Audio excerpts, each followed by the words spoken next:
The hidden logic behind unemployment, inflation, and financialized wealth. Conventional economic wisdom treats unemployment and inflation as straightforward negatives. Unemployment means despair and wasted human potential. Inflation means eroded purchasing power. But when you see the economy through the lens of distribution and power, a counterintuitive pattern emerges.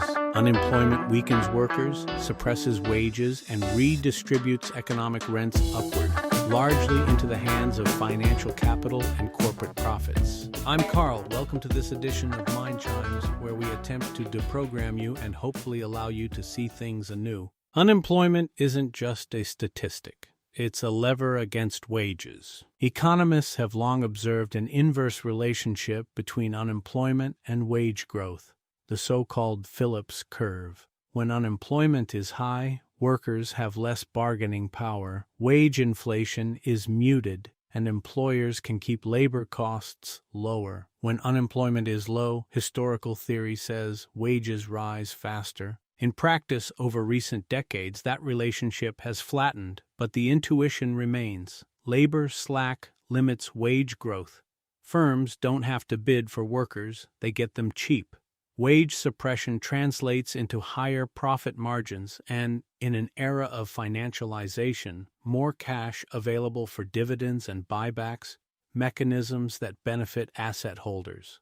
Stock market gains and paper wealth are concentrated at the top. Here's where the fundamental redistribution happens. Virtually all paper gains from economic policy accrue to those who own the assets, not those who earn wages. The top 1% own roughly half of all U.S. equities, with the next ultra-wealthy controlling another large slice, while the bottom half of households own essentially none. Another credible estimate puts the top 10% of households at 93% of all stock market wealth. The bottom 50% hold just 1%. This is not a quirk, it's structural. Asset ownership is concentrated, and asset price appreciation, stocks, private equity, real estate, is the main vehicle through which modern monetary and fiscal policy transmits growth. When corporations see cheap labor, weak wage pressure, and accommodative monetary policy, they don't just make widgets. They load up on financial engineering, stock buybacks, and dividends that send returns straight to the investor class. That's why stock markets can rise even while broad economic insecurity persists.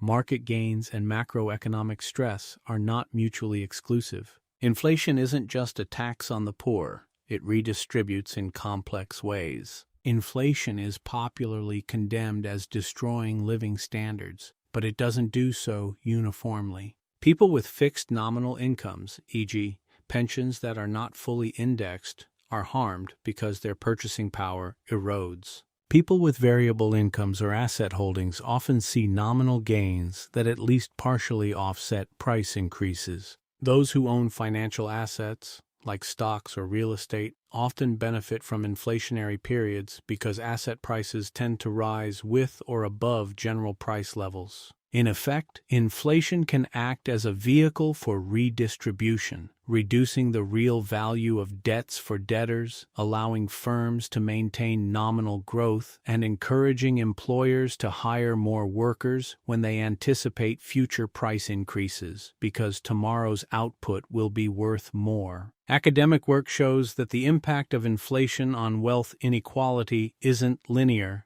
At moderate levels, it can reduce top shares slightly. Above certain thresholds, inequality begins rising again, especially through asset price effects. So, who actually wins when the economy isn't working? A sober, data-anchored mapping looks like this. Winners: corporate management, profits and retained earnings; financial asset holders, equities, private equity, real estate, with capital to deploy, banks, funds, sovereign investors. Losers: unemployed workers, no wages, rising cost pressures, wage-dependent earners during downturns, fixed-income seniors without full inflation indexing, small savers whose savings don't beat inflation. This dynamic emerges from decades of policy choices: monetary easing focused on asset prices, deregulated financial markets, and tax frameworks that favor capital gains. These have generated rich stock market returns without proportionate wage growth for ordinary workers. It's why inequality has grown, not shrunk. A story of redistribution, not simple failure. Viewed as a ledger of winners and losers, the bad economy reveals its logic. Unemployment weakens labor, subdued wage gains boost corporate margins, inflation transfers value toward variable income streams and assets, and stock market gains disproportionately enrich those who already own the market. This isn't accidental. It's the outcome of a financialized macroeconomic order that equates rising asset prices with economic success, even when most people never see those gains in their paychecks or in their ability to buy groceries. If your definition of success is Wall Street up, Main Street down, then unemployment and inflation can be said to work. But if success means shared prosperity, rising wages, and broadly distributed wealth, the current system is, by design, working against that. Thanks for reading, listening, and watching this Mind Chime. Please subscribe and share.